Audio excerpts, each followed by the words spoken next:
course, Steven Wallace is our in-race reporter, so let's talk to him right now, DJ. Hey, Steve, Dale Jarrett, the ESPN. You have a copy?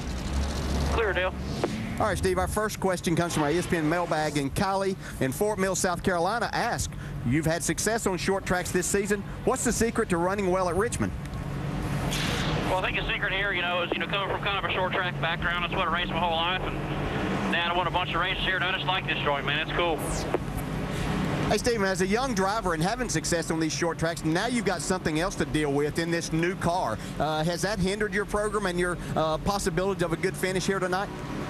Definitely hindered it a little bit, but I want to put it out of the question of us finishing good. This new car just takes a lot of different stuff. It's fairly new to us, but, those Cup guys got a lot of good experience with it. So we're trying to, make some good adjustments to this thing and keep the 5-hour Toyota up front and, hopefully have a good finish here. Have you had to change your driving style any with this new car versus what you had here in the past? Yeah, these cars are definitely a lot tighter right in the middle. Kind of the trend from what I heard from all my guys, and what my car was doing. At the longer run, you get loose in, tight in the middle, and loose off. So they definitely handle a little bit different than the current car, I'd say.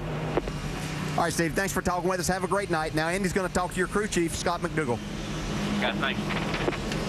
Hey, Scott, Andy Petrie in the booth. You have us? 10-4, I got a copy, Andy. Scott, you guys had a lot of time testing this car and had a lot of practice time on Thursday. How is adjusting this car for the track conditions tonight different than, say, the old car was? Well, we're going to find out how adjustable it is this evening for sure. We had daytime practices yesterday.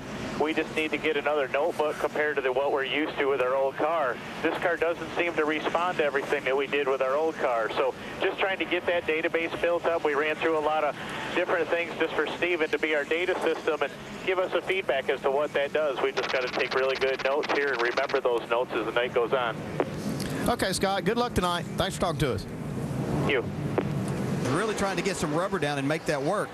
Our in-race reporter, Steven Wallace. We're going to go 3 wide. The 49 of Mark Green was the sandwich. Speaking of making it work, they did somehow. 3 wide around here is a little bit risky at times. Joe Nemechek and Steven continued their side-by-side battle, at least for a moment. 0 in his last 11. That backs up your point. Steven Wallace there coming on. He's made a nice move up to the 16th spot already. As he pulls back out, look at this battle going on with the 18 and the 66. Kyle Busch in front of Steven Wallace. Steven Wallace is just 1 lap down there. Kyle is shown in 2nd position. Steven is 1 lap down, is 17th. Now, let's reset it for you because Kevin Harvick is back in front of this race. What it means, Steven Wallace is going to get the free pass. He'll get back on the lead lap. That'll give us 14 cars now on the lead lap. There is a look at Steven. Brad Keselowski's in 13th. And our race leader is Kevin Harvick. We had 3. Steven Wallace, after getting back on the lead lap, will now make his pit stop.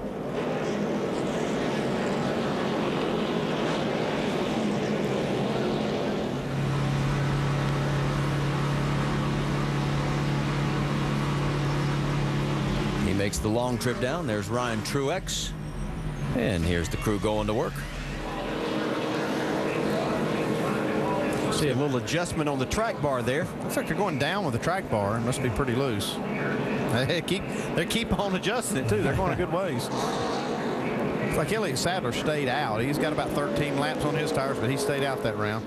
Right. They last pitted on lap number 130. Almirola in 2nd, pitted on lap 133. He's way back. He's underneath Reigns now and going around Boyer. So those two are falling back like a rock. And move Boyer back up to, well, now they're saying he is in 12th position. So he restarted a little bit deeper than that. I'll figure that out for you in a second. See Steven Wallace there on the left side going around Brendan Gaughan, his teammate, who only took 2 tires that last time. So you can see the difference. 2 tires doesn't seem to be working very well, but 4, Wallace goes around the 1 of Ryan Newman, who started on the pole on that restart. Keselowski gets around Trevor Bayne in the 99. Is he going to be able to run down Kevin Harvick? He had a good car in a short run. All right, let me correct myself. It was 17th that he restarted.